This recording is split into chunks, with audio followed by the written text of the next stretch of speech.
Once again welcome to my channel the study target. आज की इस वीडियो में हम लोग बात करेंगे प्रोबेबिलिटी, क्लास 12th की प्रोबेबिलिटी। यहाँ पे हम लोग देखेंगे कि 12th में हमने क्या क्या पढ़ना है और 11th में मैंने क्या पढ़ा था।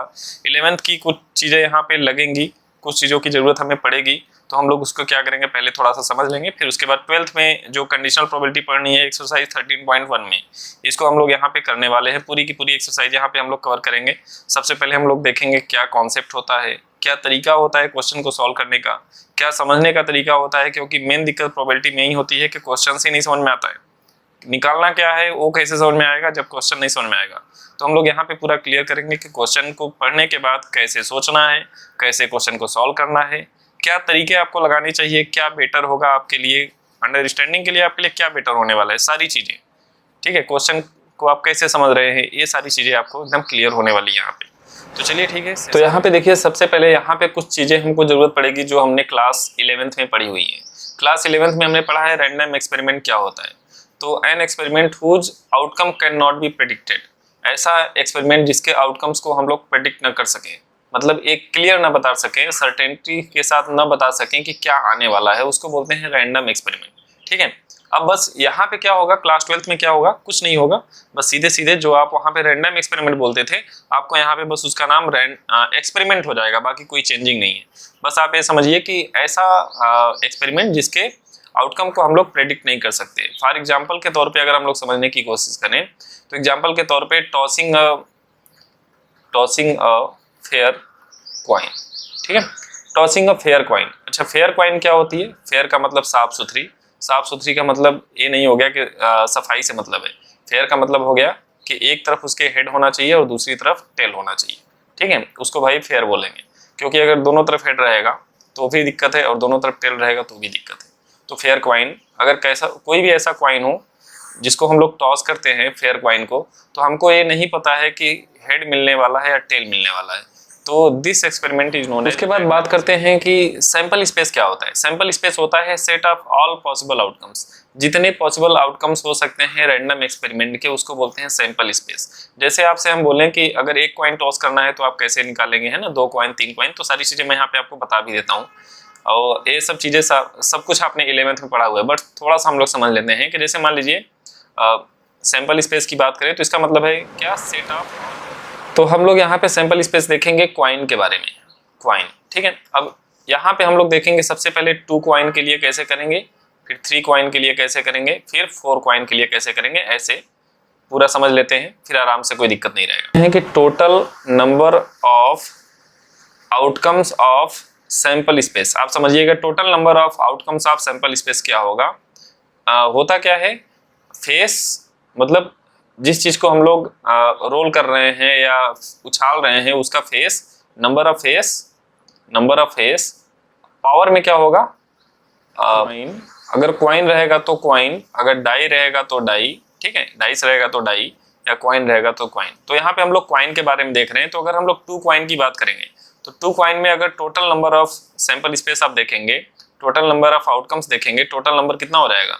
कॉइन में 2 फेस होता है तो 2, और 2 कॉइन को आप टॉस कर रहे हैं तो 2 बनेगा, 2 की पावर 2, यानी टोटल कितना बनने वाला है 4।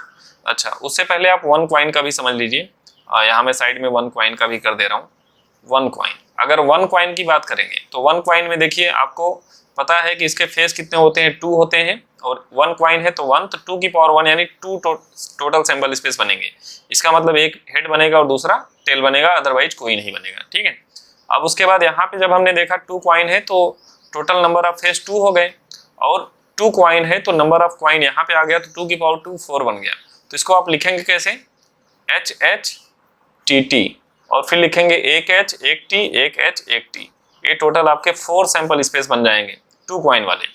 3 कॉइन की अगर बात करेंगे तो यहाँ पे क्या बनने वाला है, total number of sample space क्या बनने वाला है, number of face to the power number of coin, this is equal to 2 power 8, 2 power 3 यानी इक्वल टू 8 बन गया। अब यहाँ पे देखिए 8 आपको बनाना है तो आपको करना क्या है, 4 टाइम्स आपको h लिखना है, ठीक है, और 4 टाइम्स आपको t लिखना है। अब उसके बाद दूसरे स्टेप में क्या करना है, 2 टाइम्स आपको h, 2 time t, 2 times h, 2 time t, ठीक है। और थर्ड स्टेप में आपको क्या करना है, 1 टाइम्स h, फिर t, फिर h, फिर t, फिर h, फिर t, h, t, इस तरह से लिखना है तो टोटल ये आपके 8 सैंपल स्पेस बन जाएंगे। तो इससे आपको लिखने में आसान होगा, ये आपके लिए ट्रिक के रूप में काम आने वाला है, ठीक है। अब उसके बाद देखिए 4 कॉइन की अगर बात करेंगे तो टोटल फेस कॉइन में 2 फेस होते हैं, हेड टेल, और टोटल नंबर कितने हैं 4, टोटल कितने वाला बनने वाला है 16, 2 की पावर 4 16। तो आपको 8 टाइम्स एच लिखने पड़ेंगे, फिर 8 टाइम टी लिखने पड़ेंगे, फिर उसके बाद 4 टाइम्स एच लिखने पड़ेंगे, फिर 4 टाइम्स टी लिखने पड़ेंगे, फिर 4 टाइम्स एच, फिर 4 टाइम टी, इस तरह से आपको बनाने पड़ेंगे, तब आपके ये 16 बनेगा। तो आप यहाँ पे कोई भी सैंपल स्पेस आराम से बना सकते हैं। चलिए अब इसके बाद देखते हैं कि इवेंट्स क्या होते हैं। सबसेट ऑफ सैंपल स्पेस, तो जो हमारा सैंपल स्पेस होगा उसी का ये सबसेट होगा। जो इवेंट ई होगा हमारा वो क्या होगा, सबसेट ऑफ सैंपल स्पेस होगा।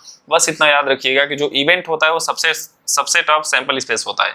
मतलब जो भी सैंपल स्पेस होगा उसमें से कोई कोई भी एलिमेंट अगर हम ले लेंगे उसी सैंपल स्पेस में से, तो क्या कहलाएगा, इवेंट कहलाएगा, ठीक है। अब जैसे फॉर एग्जांपल के तौर पे अगर समझे कि टॉसिंग 2 कॉइन, अगर 2 कॉइन को हम लोग टॉस करेंगे तो देखें टोटल सैंपल स्पेस क्या बनने वाला है, H H, H T, T H, T T, यही बनेगा। अब उसके बाद आपको बोले इवेंट, अगर बोले कि गेटिंग 2 हेड, अगर आपसे इवेंट बोला जाए गेटिंग 2 हेड, तो आपका क्या बनने वाला है, एच एच इसके अंदर आ जाएगा, तो दिस इज इवेंट। तो यहाँ पे जो एच एच है, जो इवेंट है, जो ई है हमारा, वो सबसेट है किसका, एस एस का, सैंपल स्पेस का। इतना चीज क्लियर है। अब यहाँ पे देखें जो इवेंट होता है वो 3 तरीके का होता है। पहला है इक्वली लाइकली इवेंट। ये होता क्या है, chance of occurrence of one event is equal to the chance of occurrence of other event. मतलब कि ऐसा कोई इवेंट हो जिसमें ऐसा कोई सैंपल स्पेस हो, उसमें से इवेंट्स को इस तरह से हम लोग सेलेक्ट करें कि सबका अकर करने का चांस सेम हो, सबका सेम इक्वल हो।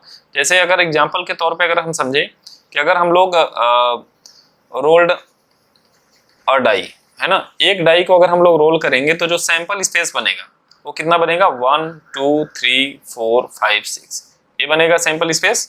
अब उसके बाद अगर हम बोलेंगे getting 1, what is the probability of getting 1, तो कितना होगा 1/6। गेटिंग 2 कितना होगा, ये भी 1/6 होगा। 3 का भी कितना होगा 1/6, 4 का भी कितना होगा 1/6, 5 का भी कितना होगा 1/6, 6 का भी कितना होगा 1/6। तो यहीं पे बोला कि chance of occurrence of one event is equal to the chance of occurrence of other event, तो this is known as equally likely event. तो इस तरह के इवेंट होते हैं जिसकी प्रोबेबिलिटी सेम होती है, उसको बोलते हैं इक्वली लाइकली इवेंट। चलिए बढ़ते हैं आगे।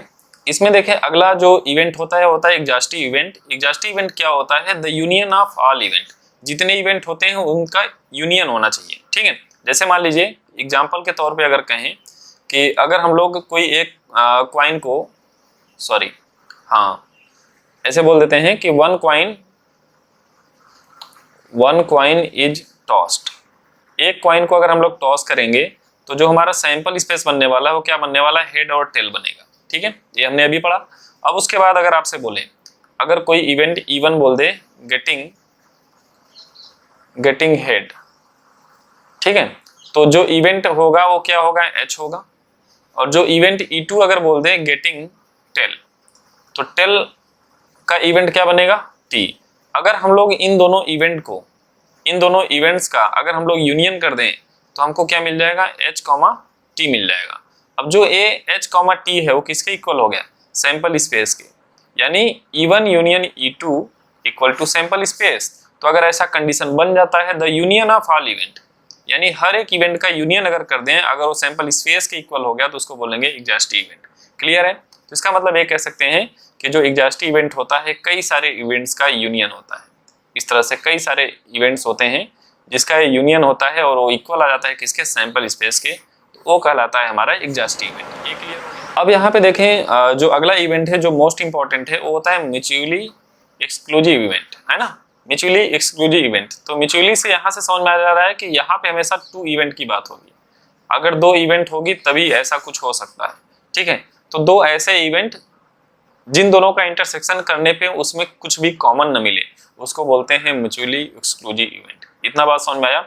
E1 इंटरसेक्शन E2 अगर हम लोग करें तो हमें कुछ भी कॉमन न मिले तो उसको क्या बोलते हैं, म्यूचुअली एक्सक्लूसिव इवेंट, ठीक है। Probability of mutually exclusive event क्या होगा, अगर कुछ भी कॉमन नहीं मिलेगा, कुछ भी नहीं का मतलब हो गया 0, तो इसका प्रोबेबिलिटी क्या आता है, 0 आता है। इतना समझ में आया कि अगर कुछ भी कॉमन नहीं है तो कुछ मिला ही नहीं है तो नंबर ऑफ फेवरेबल आउटकम्स 0 हो गया तो टोटल प्रोबेबिलिटी भी तो 0 हो जाएगी। क्लियर है? यहाँ से एक दो रिजल्ट होते हैं जो हमको ध्यान होने चाहिए, याद होने चाहिए, उसको हम लोग देखते हैं कि देखिए पी ए यूनियन बी का क्या चक्कर है।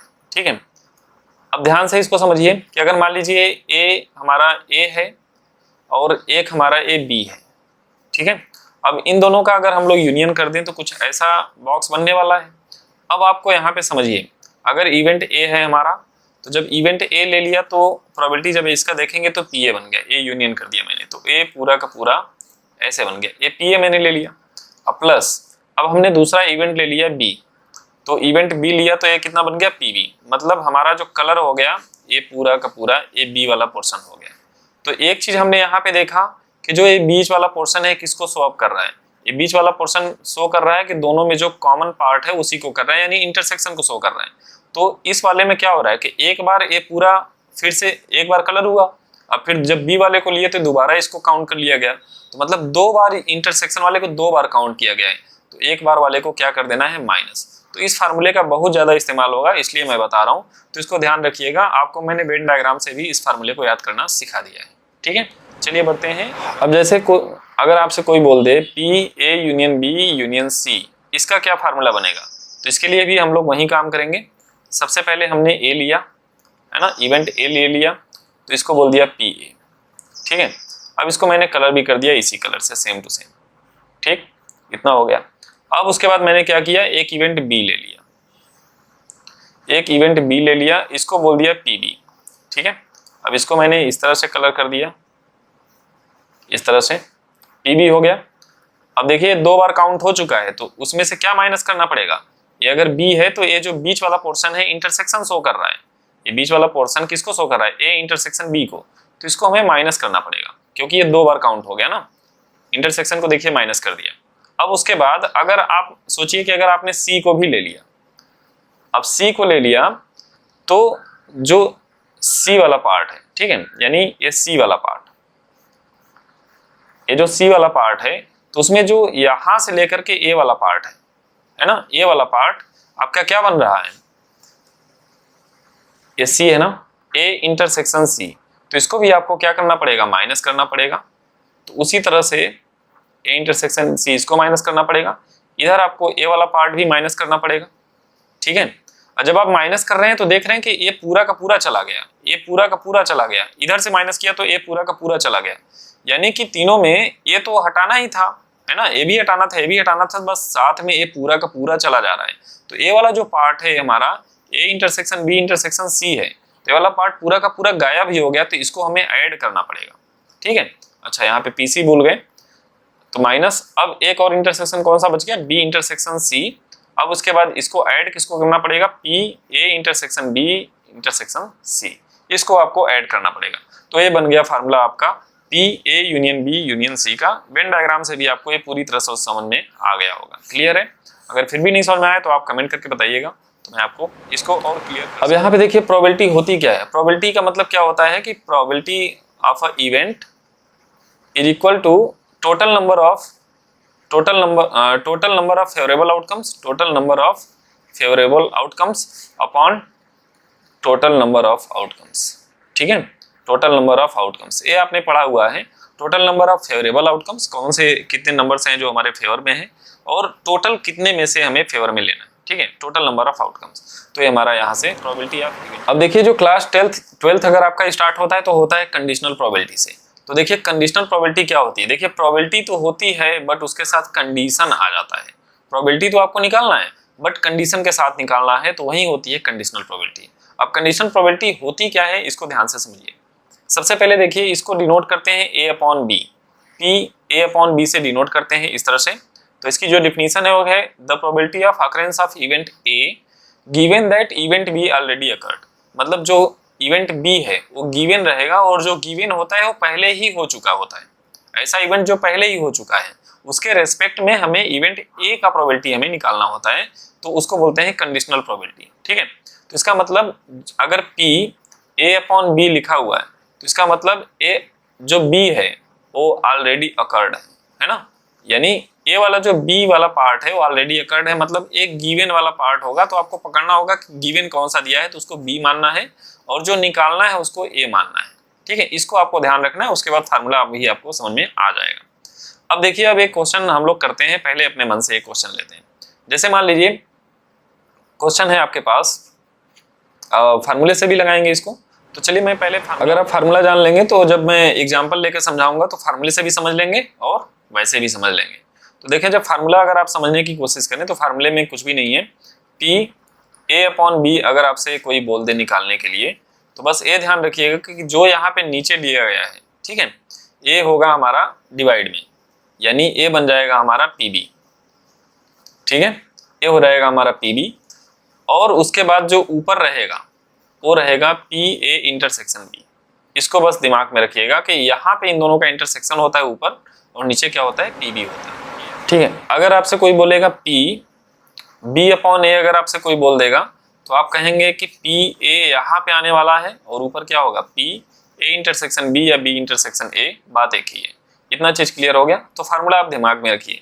अब उसके बाद देखिए क्वेश्चन, चलिए एक एग्जांपल से समझते हैं। एग्जांपल में देखिए दिया है in a family there are two children, there are two children, मतलब एक फैमिली है जिसमें दो बच्चे हैं।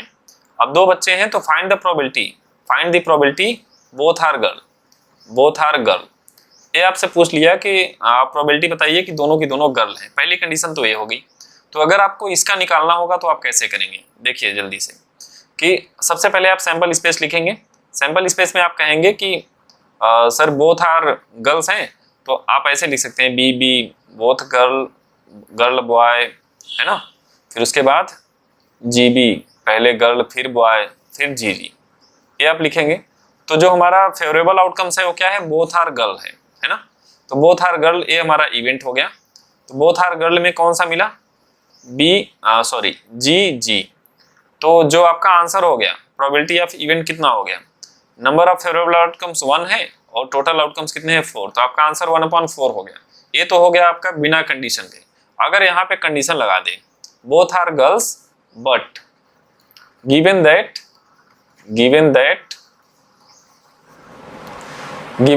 एल्डर वन इज गर्ल, मतलब जो बड़ी हो वो क्या हो, गर्ल हो, ये मतलब क्लियर होना चाहिए। ठीक है, तो अब देखिए अगर हम लोग इसको बिना फार्मूले से करें कि तो इस कंडीशन के लिए आपका इवेंट यहाँ पे क्या बनने वाला है, अगर आप इसको ध्यान से देखें तो इवेंट क्या बनने वाला है, सैंपल स्पेस यहाँ के लिए क्या बनेगा, सैंपल स्पेस आपका यहाँ पे बनने वाला है कि एल्डर वन इज गर्ल। तो ए जो बड़ी है वो गर्ल होनी चाहिए, है ना। तो ए वाला तो चला जाएगा क्योंकि इसमें बड़ा बॉय है, बॉय ए भी चला जाएगा। तो आपका जो सैंपल स्पेस बनेगा क्या बनेगा, जी बी और जी जी बनेगा। यहाँ पे मैं फार्मूला नहीं लगाऊंगा, बिना फार्मूले बता रहा हूँ। तो अब यहाँ पे देखिए एल्डर वन इज गर्ल, तो यहाँ पे देखिए गर्ल बन गया, उसके रेस्पेक्ट में बन गया आपका सैंपल स्पेस। अब यहाँ पे प्रोबेबिलिटी जो आपसे पूछा गया है वो किसका पूछा है कि बोथ आर गर्ल्स होनी चाहिए। तो गर्ल्स कितनी बार है, एक बार है फेवरेबल तो 1 हो गया और टोटल कितने हैं 2, तो आपका आंसर कितना आ गया 1/2। ये तो मैंने बिना फार्मूले के निकाल दिया। ठीक है, बिना फार्मूले के अगर आप समझ लेंगे तो आराम से आ जाएगा। अब उसके बाद देखिए अगर आपको फार्मूले से निकालना होगा तो आप क्या करेंगे, फार्मूले वाले कंडीशन के लिए सबसे पहले given that elder one is girl, है ना। तो जैसे आपने, अब देखिए मैं फार्मूले का निकाल रहा हूं तो मैं इसको इधर से इरेज कर देता हूँ, 1/2 आया हुआ है। ठीक है, तो ई मैंने मान लिया कि ये हमारा निकालना है बोथ आर गर्ल्स। जो एफ है वो गिवन वाला है, गिवन वाले फंक्शन को मैंने एफ मान लिया। ठीक है, इवेंट को। तो एल्डर वन इज गर्ल, तो एल्डर वन इज गर्ल का अगर आप देखेंगे तो आपको मिलेगा जीबी और जीजी मिलेगा। ठीक है, अब उसके बाद तुरंत फार्मूले के हिसाब से इन दोनों का इंटरसेक्शन निकालते हैं तो क्या मिला, जीजी मिल गया। ठीक है, अब आपका देखिए फार्मूला क्या बना, probability of E upon F, F given वाला देखिए नीचे है, तो फार्मूला बन गया P F upon P E intersection F, यही बना। अब यहाँ पे आपको क्या करना है, पी इंटरसेक्शन एफ अगर आप निकालेंगे, जैसे अगर ये आपने निकाल लिया है तो पी इंटरसेक्शन एफ अगर आपका ध्यान दें तो ये 1 और टोटल कितने थे 4 थे। ठीक है, तो 1/4 मिल गया यहाँ से। अब उसके बाद एफ का अगर आप देखेंगे तो एफ में कितने इवेंट 2 है ना, तो यहाँ से जो आपका पी एफ मिलने वाला है 2/4 मिलने वाला है। तो 2/4। तो देखिए 4 से 4 कैंसिल आउट हो जाएगा, तो आपका आंसर कितना मिलेगा 1/2, जो कि आपका पहले से ही आ चुका है। तो अगर आप फार्मूले से लगाएंगे तो भी आंसर आएगा और बिना फार्मूले लगाएंगे तो भी आंसर आएगा, बट यहाँ पे हम लोग फार्मूले का इस्तेमाल करेंगे। तो चलिए ठीक है, अब सीधे बढ़ते हैं एक्सरसाइज में क्वेश्चन की तरफ। अगर आपको कॉन्सेप्ट समझ में आया है तो एक लाइक तो बनता ही बनता है। अब यहाँ पे क्वेश्चंस को हम लोग बहुत तेजी से सॉल्व करेंगे, तो थोड़ा सा तेजी बना के चलिएगा, ठीक है।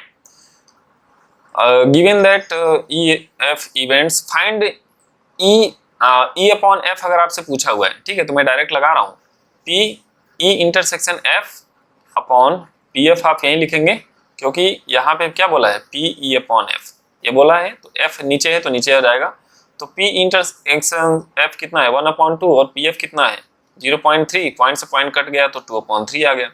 अगर PF/E की बात करेंगे तो देखिए PE डिवाइड में आएगा, ऊपर आएगा PE intersection F। E intersection F की वैल्यू 0.2 है और E कितना है 0.6, पॉइंट से पॉइंट कट गया तो आंसर कितना आ गया 1/3। क्लियर है।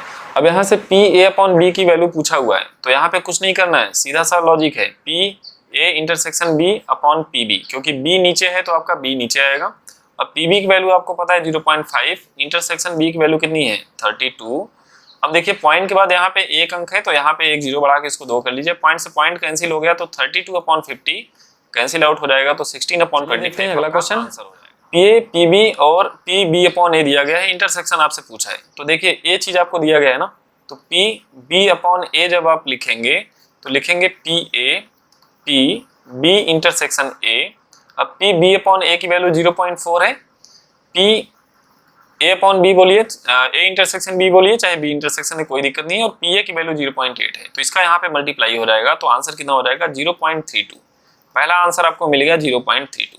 अब देखिए दूसरा आपसे पूछा हुआ है इसका वैल्यू, तो इसका मतलब क्या हो जाएगा A intersection B upon PB, ठीक है।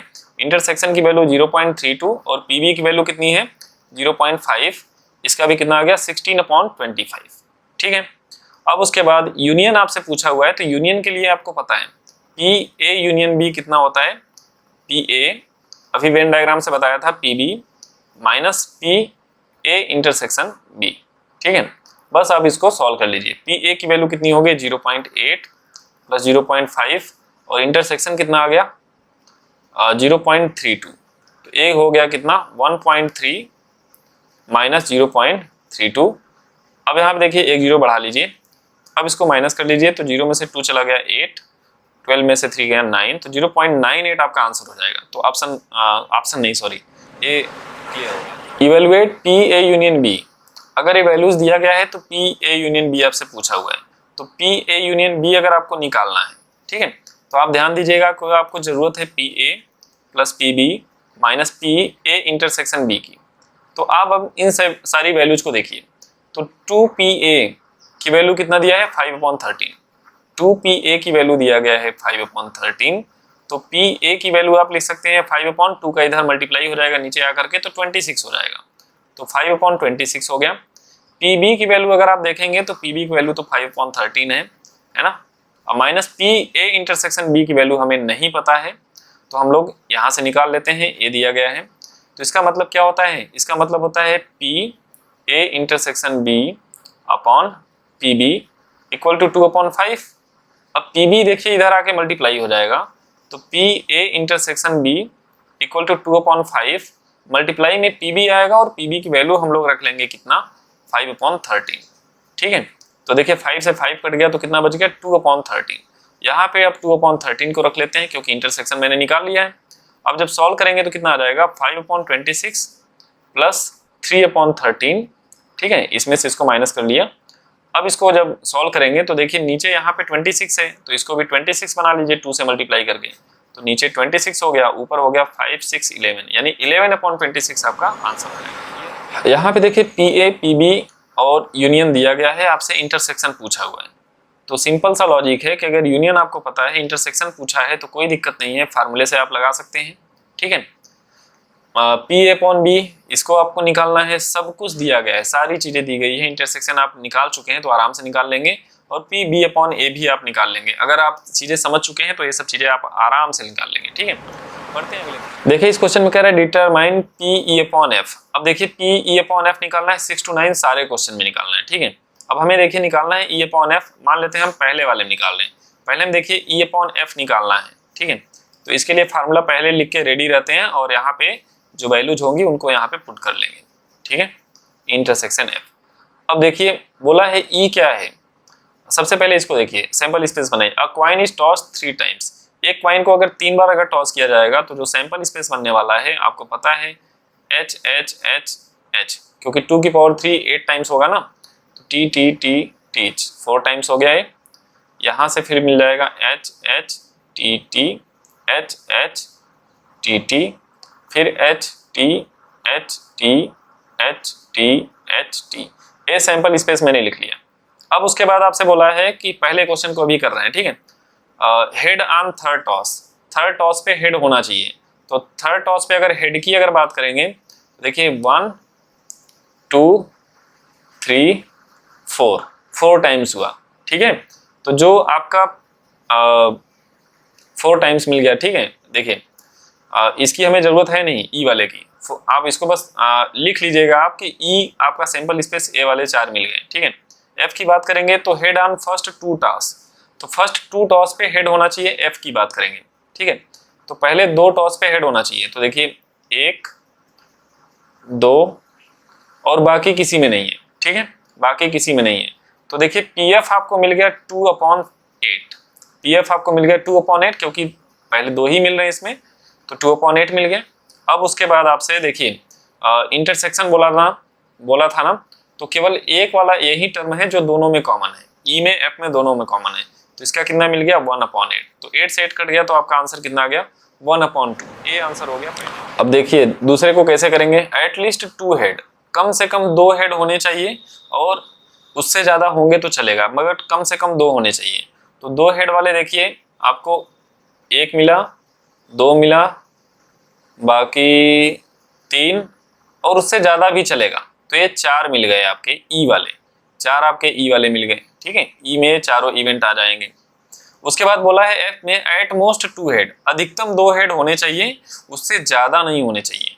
तो जो एफ की बात करेंगे तो अधिकतम 2, यानी आपको ये वाला टर्म मिल जा रहा है एफ में, ये वाला एफ में मिल रहा है, अधिकतम 2, उससे ज्यादा नहीं होना चाहिए, और उससे कम रहेगा तो चलेगा। तो ये भी देखिए एफ में आ गया, अधिकतम 2 में आएगा, ये भी एफ में आएगा, ये भी एफ में आएगा, हेड नहीं रहेगा तो भी चलेगा, तो ये सारे एफ में आ जाएंगे, ठीक है। अब आपको करना क्या है कि इन दोनों में देखिए कॉमन कितने हुए, ई एफ में दोनों होने चाहिए, 1 2 3, तो इसका आंसर हो गया 3/8 कॉमन वाले का। अब एफ वाला देख लीजिए कितना है 1 2 3 4 5 6 7, 7/8, तो 8 से 8 कैंसिल आउट हो गया, तो आपका आंसर कितना हो गया 3/7। तो ये चीज आपको लिखनी पड़ेगी, बस यही यहाँ पे यही चीज समझना है, ठीक है। एटमोस्ट का मतलब होता है अधिकतम, एटलीस्ट का मतलब कम से कम, एटलीस्ट अगर आपसे बोले तो कम से कम 2 हेड तो होने चाहिए, और उससे ज्यादा हो सकते हैं, मगर उससे कम नहीं हो सकते, उसका मतलब ये है। एटमोस्ट का मतलब अधिकतम 2 हेड हो सकते हैं, उससे ज्यादा नहीं हो सकते। चलिए अब इसका तीसरा कर लेते हैं, एटमोस्ट 2 टेल।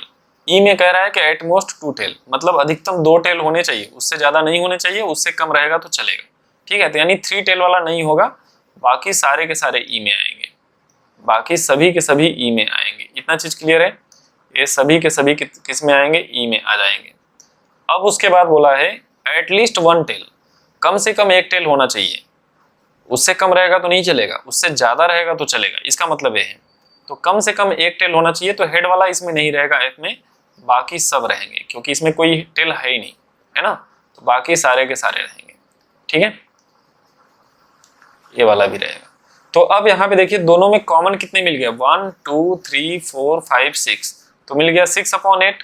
उसके बाद एफ में कितने हैं टोटल 7, तो 7/8, तो 8 से 8 कैंसिल आउट हो गया, तो आपका आंसर कितना हो गया 6/। चलिए बढ़ते हैं अगले क्वेश्चन की तरफ। 2 coin are tossed once, 2 coin यहाँ पे टॉस है, तो सैंपल स्पेस को समझिए, H H T T H T H T, 2 coin का मतलब 2 की पावर 2 यानी 4 मिलेंगे। अब देखिए जो फर्स्ट वाला क्वेश्चन है पी ई अपॉन एफ आपको निकालना है, ठीक है, यानी P E intersection F upon P F.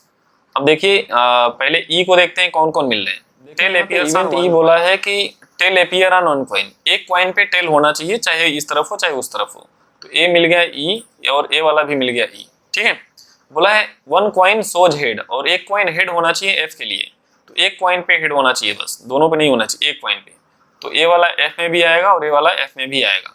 तो इंटरसेक्शन की बात करेंगे तो दोनों में क्या है, ये दोनों कॉमन है, ठीक है, दोनों में क्या है, दोनों कॉमन है, तो कितना मिल गया 2/4, ठीक है। अब उसके बाद बोला है कि पी एफ कितना होगा, तो एफ में भी कितने हैं, 2 हैं, तो 2/4, तो कट गया तो कितना आ गया 1, आपका आंसर हो जाएगा। क्लियर है। अगले क्वेश्चन में बस इतना ही तो चेंज करना है, सब मिटाने की क्या जरूरत है, ठीक है। अब यहाँ पे देखिए नेक्स्ट क्वेश्चन में क्या कह रहा है, नो टेल एपियर, टेल नहीं आना चाहिए, तो टेल नहीं आना चाहिए मतलब केवल यही वाला ई में चलेगा, और नो हेड एपियर यानी ए वाला एफ में चलेगा। तो क्या इन दोनों में कुछ भी कॉमन हुआ, नहीं, तो इसका मतलब कुछ भी कॉमन नहीं हुआ तो इंटरसेक्शन वाला प्रोबेबिलिटी 0 हो जाएगा, और 0 एफ की प्रोबेबिलिटी कितनी हो जाएगी, एफ 1 टाइम्स है तो 1/4। अब 0 को डिवाइड करेंगे इससे तो आंसर क्या आएगा, 0 ही आएगा, तो ये आपका दूसरे वाले का आंसर हो जाएगा। क्लियर है। चलिए बढ़ते हैं अगले। देखें अगला क्वेश्चन, इसमें कह रहा है अ डाई इज थ्रोन 3 टाइम्स, एक डाई को 3 टाइम्स फेंक रहे हैं। अब देखिए जो डाई होता है उसमें टोटल कितने फेस होते हैं, 6 फेस होते हैं, 3 टाइम्स मतलब 3 पावर में हो जाएगा, तो 6 × 6 × 6 तो कितना हो जाएगा 216, ठीक है। एक डाई को अगर 3 टाइम्स फेंकेंगे तो टोटल कितना बनेगा 216, ठीक है। अब उसके बाद देखिए 216 बार 216 बनेगा, तो इतना देखिए लिखना पॉसिबल नहीं है, तो मैं डायरेक्ट केवल ई लिखता हूँ। ई वाले में देखिए क्या बोला है इसने, ई में बोला है कि 4 appear on the third toss, third पे 4 आना चाहिए, तो 1 के साथ 4 आएगा, 1 के साथ 4 आएगा, 1 के साथ 4 आएगा, 1 के साथ 4 आएगा, 1 के साथ 4 आएगा, और 1 के साथ 4 आएगा, ऐसे आएगा। फिर यहाँ पे 2 के साथ आएगा 4, फिर 3 के साथ आएगा, है ना, 4 के साथ आएगा, 5 के साथ आएगा, 6 के साथ आएगा 4, मतलब ए बनने वाले हैं। तो टोटल देखिए 6 और ये 6, टोटल कितने बनने वाले हैं इसमें 36 बनने वाले हैं, ठीक है। ई वाले में 36 बनने वाले, इतना क्लियर हो गया। अब अगर हम लोग एफ वाले को ध्यान से देखें तो बोला है 6-5 appear on the first 2 tosses, पहले 2 टॉस पे 6-5 बनना चाहिए, तो यानी जो एफ का बनने वाला है कंडीशन वो क्या बनने वाला है 6-5-1, है ना, 6-5-2, 6-5-3, 6-5-4, 6-5-5 और 6-5-6, ये बनने वाला है इसमें। तो एफ वाले में टोटल 6 बनने वाले हैं, ठीक है। तो अगर हमें पी ई अपॉन एफ अगर हमें निकालना है तो पी एफ नीचे होता है, तो नीचे तो हो जाएगा 6/216, ठीक है। ऊपर क्या होगा, इन दोनों में देखिए कॉमन क्या मिलने वाला है, केवल 4 वाला टर्म यही कॉमन मिलने वाला है, क्योंकि यहाँ पे कहीं ना कहीं 6-5-4 भी होगा, तो केवल एक टर्म कॉमन मिलने वाला है, तो ये हो जाएगा 1/216। अब 216 से 216 कैंसिल आउट हो जाएगा, तो आपका आंसर कितना आ जाएगा 1/6 आपका आंसर हो जाएगा। क्लियर है। चलिए बढ़ते हैं अगले क्वेश्चन की तरफ। Mother father son line up at random at family of a picture, mother father son, तो बोला है कि इनका जो सैंपल स्पेस बनने वाला है, अब देखिए 3 है ना, तो 3 है तो टोटल कितना बनेगा 8 बनेगा, तो इसके साथ फादर और सन को कर देते हैं, और इसके साथ मदर और सन को कर देते हैं, और सन है तो यहाँ पे फादर को और मदर को कर देते हैं, तो ये बन गया हमारा सैंपल। अब देखिए सैंपल स्पेस कैसे लिखेंगे, MFS लिख सकते हैं, MFS, दूसरा लिख सकते हैं MSF, ठीक है, तीसरा लिख सकते हैं FMS, चौथा लिख सकते हैं FSM, यहाँ पे देखिए SFM लिख सकते हैं और SMF लिख सकते हैं, तो ए रिपीट नहीं करेगा, ए बन गए सब, ठीक है। अब उसके बाद देखिए अब आपसे क्या बोला है, सन ऑन 1 इंड, ई बोला है कि सन एक इंड पे होना चाहिए, तो ए हो गया ई और ई, ठीक है। Father in the middle, father middle में होना चाहिए, तो फादर मिडिल में आपका कहाँ पे मिल रहा है, इस वाले में एफ चला जाएगा और ए भी एफ के लिए चला जाएगा, ठीक है। तो एफ के लिए 2 हो गए, तो टोटल हो गया आपका जो पी एफ हो गया 2/6 हो गया, ठीक है, 2/6 हो गया। और यहाँ पे जो इंटरसेक्शन है केवल 2 टर्म है ना, तो ए भी कितना हो गया 2/6 हो गया, ठीक है। तो आपका आंसर कितना आ गया 1 आपका आंसर। देखिए अगला क्वेश्चन में, a black and a red dice are rolled, एक ब्लैक डाई है और एक रेड डाई है, उसको रोल किया जाता है, ठीक है। Find the conditional probability of tending, ये 2 क्वेश्चन पूछे गए हैं, तो सबसे पहले आपको लिखना पड़ेगा सैंपल स्पेस। तो सैंपल स्पेस आप कैसे लिखेंगे कि जैसे ब्लैक डाई को पहले रोल किया गया फिर रेड को किया गया, ठीक है, 1 1 1 2 ऐसे होता है ना, तो B1 R2 कर देते हैं, फिर B1 R3 कर देते हैं, ठीक है, B1 R4, B1 R5, B1 R6, ऐसे जैसे वो उसको करते थे 1 1 1 2 1 3 1 4 1 5 1 6, ऐसे ही यहाँ पे हो जाएगा B2 R1, B2 R2,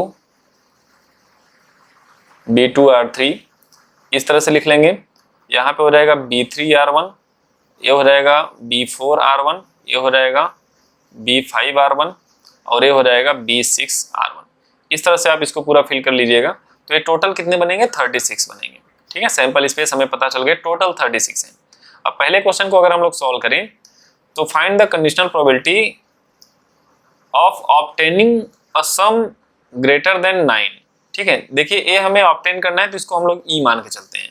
अब ई में देखिए क्या बोला है कि ऑब्टेनिंग सम ग्रेटर देन 9, मतलब ग्रेटर देन 9 होना चाहिए सम।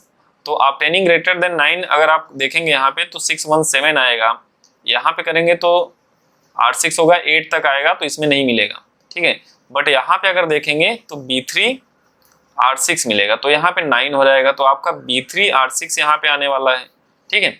अब उसके बाद इस वाले में देखेंगे तो आपको क्या मिल रहा होगा, B4 ग्रेटर देन 9 बोला है ना, तो 9 तो लिखेंगे नहीं, ठीक है, 10 से लिखेंगे। B4 R5 और B4 R6, तो आपको यहाँ पे मिलने वाला है B4 R6, एक मिलेगा। अब उसके बाद यहाँ पे 5 वाले में अगर देखेंगे तो B5 R5 मिलेगा और B5 R6 मिलेगा, दो मिलेंगे, ठीक है। B5 R5 और B5 R6, ये ग्रेटर देन 10 चल रहा है। और 6 वाले में अगर जाएंगे तो B6 R4, B6 R5, B6 R6, ये मिलेंगे ग्रेटर देन 9, तो टोटल इतने मिलेंगे, ठीक है। अब F वाला आपको बना लेना है, तो जब F वाला आप बनाएंगे तो यहाँ पे बोल रहा है कि गिवन, इस गिवन वाले को मैं मान रहा हूँ, मतलब ये नीचे रहेगा। तो ब्लैक डाई रिजल्टेड इन 5, ब्लैक डाई 5 होना चाहिए, तो ब्लैक डाई वाला 5 होना चाहिए, मतलब इसका क्या हो गया कि ये B5 वाले पूरे के पूरे, ठीक है, B5 वाले पूरे के पूरे ये बन गए F वाली, ठीक है। अब यहाँ पे देख लीजिए दोनों में कॉमन कितने हैं, दोनों में कॉमन अगर देखेंगे तो आपको केवल ब्लैक वाला 5 वाला ही कॉमन मिलेगा, एक ए मिलेगा एक ए वाला मिलेगा, ठीक है, दो कॉमन मिल गए। तो ई इंटरसेक्शन एफ के लिए 2 मिल गए, तो 2/36 मिल गया इंटरसेक्शन। और यहाँ पे जो एफ का देखेंगे तो 6/36 मिल गया, तो 36 से 36 कैंसिल आउट हो जाएगा, तो 2/6 आंसर कितना आ जाएगा 1/3।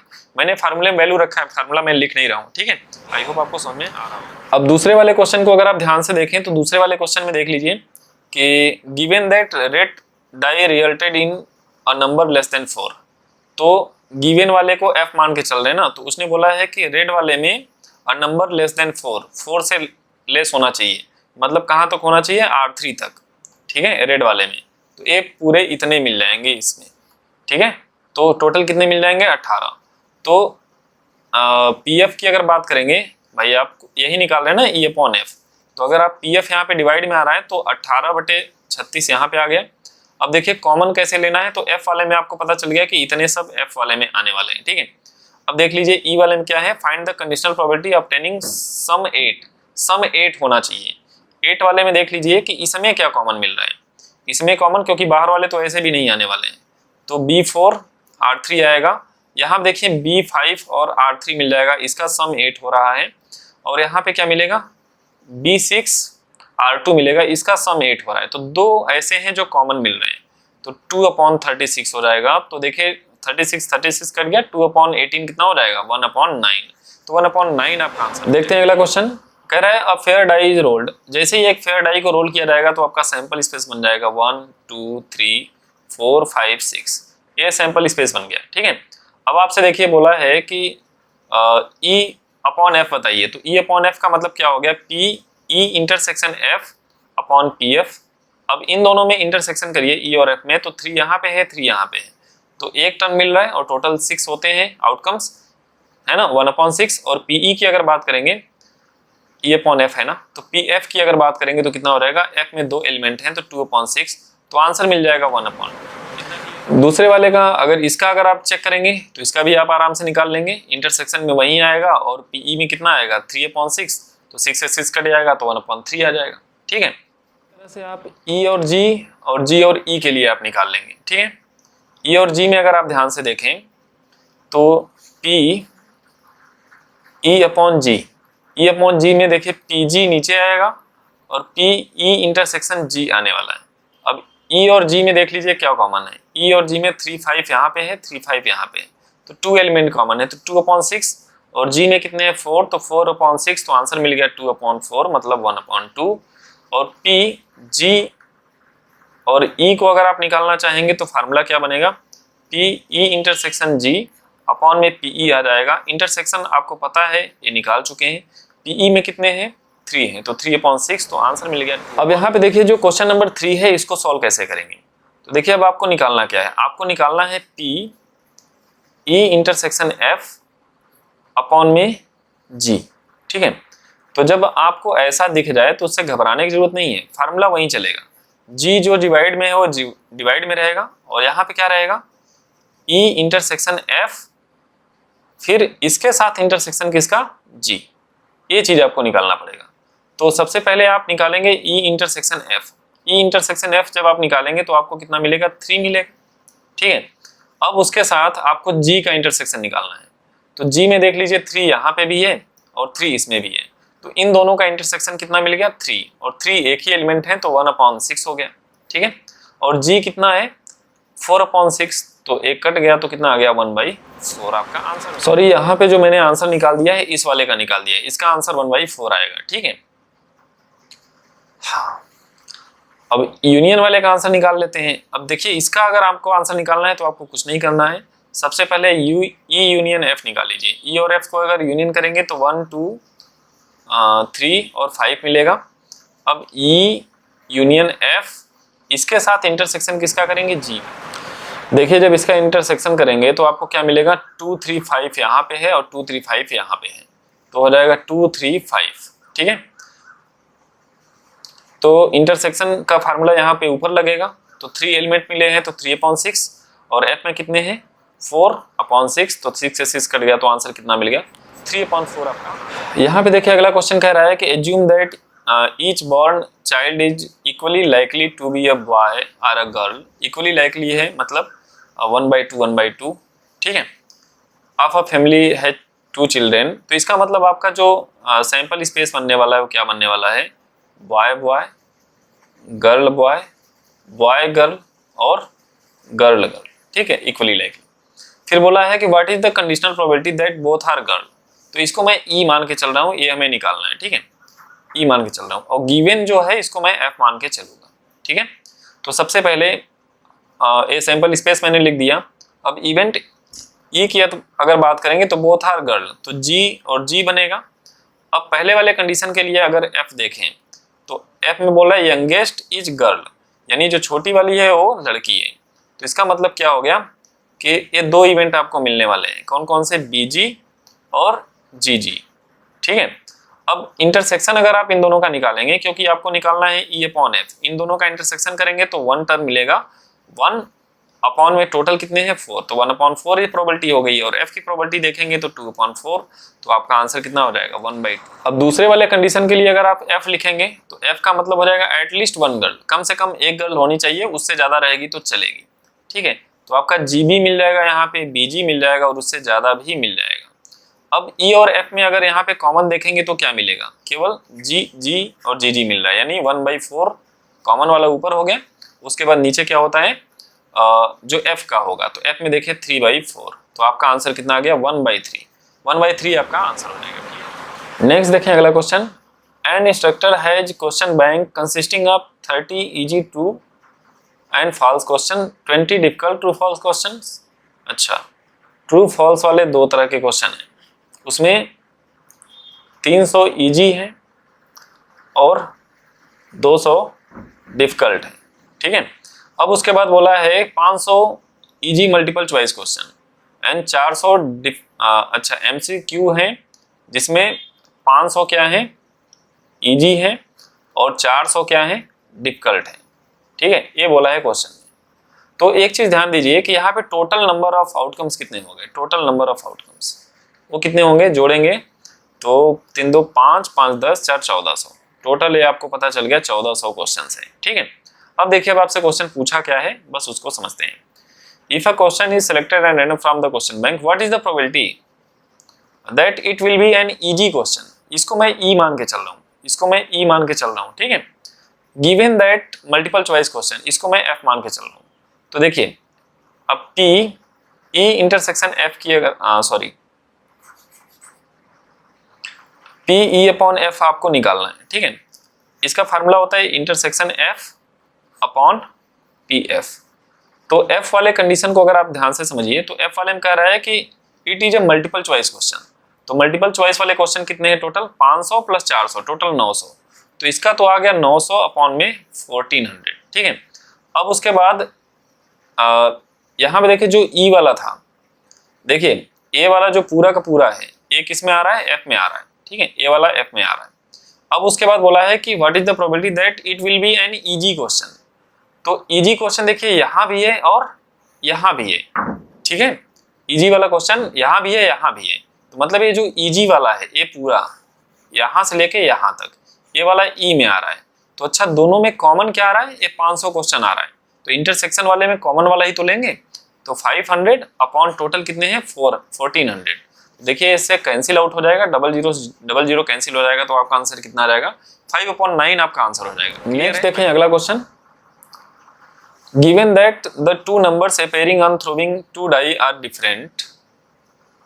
अच्छा, find the probability of event the sum of numbers on the dice is 4 given that the two numbers appearing on throwing two die are different. अच्छा दो नंबर जो है डिफरेंट है। ठीक है, find the probability of event the sum of the numbers.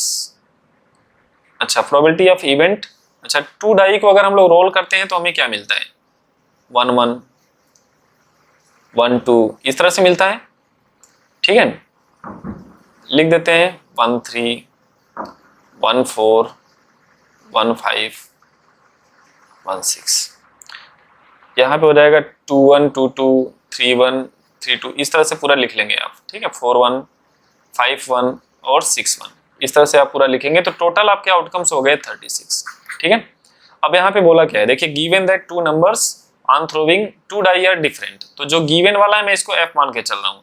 तो F में कितने नंबर्स होंगे, एफ में देखिए वो नंबर्स होंगे जो डिफरेंट होंगे, मतलब दोनों पे डिफरेंट होने चाहिए। तो 1 1 नहीं होगा, 2 2 जो रहेगा वो भी नहीं होगा, 3 3 वाला भी नहीं रहेगा। ठीक है, 4 भी नहीं रहेगा, 5 भी नहीं रहेगा और 6 भी नहीं रहेगा, बाकी सब रहेंगे। तो अगर एफ वाले में अगर आप ध्यान दें, क्योंकि आपको पी ई अपॉन एफ निकालना है। ठीक है, तो जो पी एफ रहेगा वो डिवाइड में रहेगा। तो इसीलिए मैं एफ वाले पे जल्दी फोकस कर रहा हूँ कि पहले इसको निकाल लिया जाए, है ना। तो एफ वाले में टोटल कितने होंगे, टोटल 36 होते हैं, 6 चले गए तो बचे कितने 30। तो 30/36 मिल गया। अब देखिए अगर इवेंट ई को अगर हम लोग लिखें तो यहाँ पे बोला है कि the sum of the number is 4। Dice पे जो नंबर सम हो वो क्या होना चाहिए 4।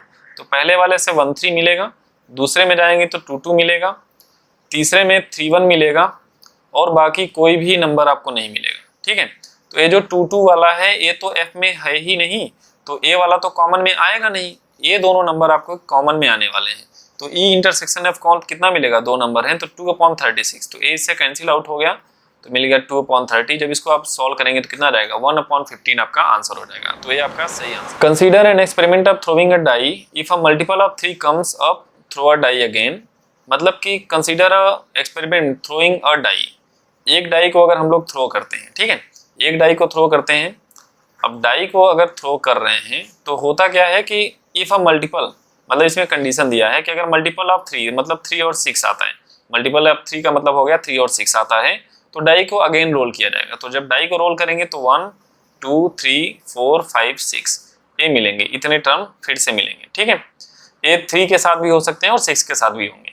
अब उसके बाद इसके अलावा कोई दूसरा नंबर आता है, मतलब 1 आता है, 2 आता है, 4 आता है और 5 आता है, तो क्या किया जाता है, कॉइन को टॉस किया जाता है, मतलब हेड और टेल। तो ये सारे नंबर्स के साथ हेड और टेल चलेंगे। ठीक है, तो अब देखिए ये तो आपका हो गया कंडीशन। अब बोला है find the conditional probability of the event the coin shows a tail, इसको ई मान लेते हैं, गिवन जो दिया है इसको एफ मान लेते हैं। तो सबसे पहले एफ की बात करेंगे। तो एफ में देखिए क्या क्या मिलने वाला है। एटलीस्ट वन डाई शोज 3, कम से कम एक डाई शो करनी चाहिए। एटलीस्ट वन डाई शोज 3, कम से कम एक डाई 3 शो करे, ठीक है, एक डाई 3 शो करे।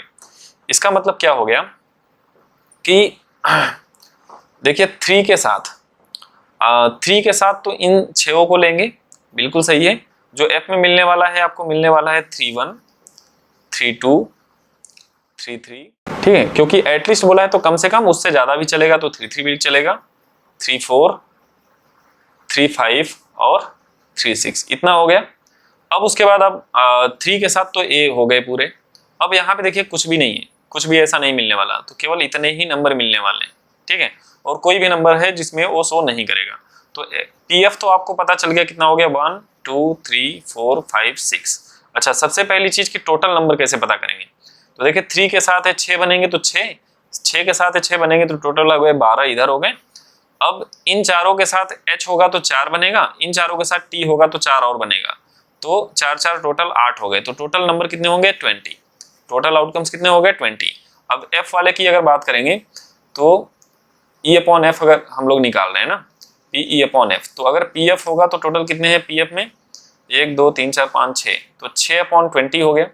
अब उसके बाद इंटरसेक्शन हमको यहाँ पे लेके सॉल्व करना है। तो सबसे पहले हमें ई देखना पड़ेगा क्या है। The coin shows a tail, coin जो है टेल शो करना चाहिए। तो टेल के लिए अगर आप देखेंगे तो टेल के लिए कौन सा मिलेगा, अगर ई की बात करेंगे तो आपको मिलेगा 1t, है ना, 2t 4t और 5t, इतनी चीजें मिलेंगी। तो क्वाइन पे देखिए टेल आ गया, बट क्या इसमें से और इसमें से कुछ भी कॉमन है, कॉमन नहीं है। तो यानी 0 कॉमन है, यानी 5 मिलेगा इंटरसेक्शन, और 5 का जो है जो प्रोबेबिलिटी होता है क्या होता है 0 होता है। तो आपका आंसर कितना आ जाएगा 0, आपका आंसर हो जाएगा। आई होप आपको समझ में आ गया होगा। नेक्स्ट बढ़ते हैं। If P A equal to इतना, P B equal to 0, then P A upon B आप आराम से बिल्कुल निकाल लेंगे। तो इसका आंसर आपको कमेंट में बताना है, ठीक है। सॉरी, चलिए हम बता देते हैं। पी अपॉन बी क्या होगा, पी बी डिवाइड में होगा, तो डिवाइड में देखिए 0 आ गया, और जब डिवाइड में 0 आ गया तो नॉट डिफाइंड, डिफाइंड ही नहीं होगा, तो ऑप्शन नंबर सी यहाँ पे सही हो जाएगा। क्लियर है। यहाँ पे देखें if A and B are the events such that P A upon B equal to P B upon A, अगर ये दोनों इक्वल है तो आप क्या कह सकते हैं कि पी ए अपॉन बी, इसकी वैल्यू क्या होती है, P A intersection B upon P B होती है, ठीक है। और पी बी अपॉन ए की वैल्यू क्या होती है, P A intersection B upon P A होती है। तो एक चीज ध्यान दीजिए, इससे कट जाएगा तो इधर क्रॉस मल्टीप्लाई करेंगे तो P A equal to P B आपका आंसर हो जाएगा। तो ये आपका डी नंबर यहाँ पे। तो इस तरह से मैंने आपको एक्सरसाइज का ये जो 13.1 था पूरा का पूरा सॉल्व करा दिया है। अगर आपने एंजॉय किया है तो आप लाइक जरूर करिएगा, और थैंक्स का कमेंट करना बिल्कुल ना भूलिएगा। तो चलिए ठीक है, वीडियो को यहीं पे समाप्त करते हैं, नेक्स्ट वीडियो में मिलते हैं। Okay, thanks for watching.